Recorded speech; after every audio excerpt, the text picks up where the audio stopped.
So guys, magandang araw. Ito po yung nangyari sa ating DC breaker. Ayan.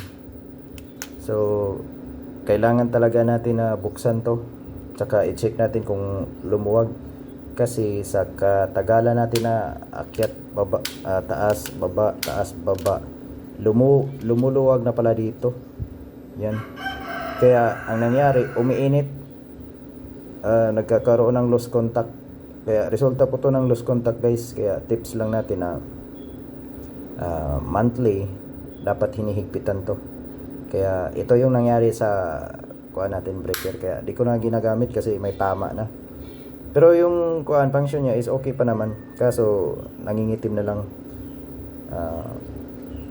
Huwag na nating pilitin kung kuan may tama na, palitan na agad, kasi wag nating ipalit sa safety yung ating solar.